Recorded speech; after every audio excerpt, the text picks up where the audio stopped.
Hi guys, for today's vlog, nanagat na pod ang inyong gwapo ug sikat na vlogger. Siyempre, dili lang gihapon sa isla ng Siargao Island.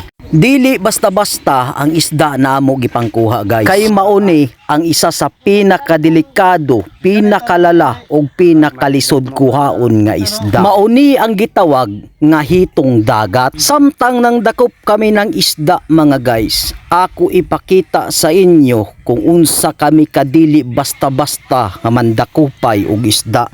Kay ngano, hakpon ra ni sa akong mga kauban og gunitan lamang. Kumot-kumoton ug ibutang sa butanganan. Ingon ani kaabtik mangisda ang ako mga kauban. Basta lamang makakaon ug makapanood-an. Bisan pa musuksok sa bato ang isda, aw amo gyud nang mabagtan. Right after that, nagrelax asa sa punuan ang ako mga kauban. Kay lagi presko man basta naa sa ibabaw sa punuan. Ingon ana magpapansin ang ako mga kauban. Kaway-kaway diri, kaway-kaway po didto, ug kaway-kaway na pod bisag asa dapit nga dapita. This is Ron's Melods Vlog, so please follow, comment, like and share at paki-subscribe na rin sa ating YouTube channel. Paki-click ang notification bell para lagi tayong update sa susunod nating mga video.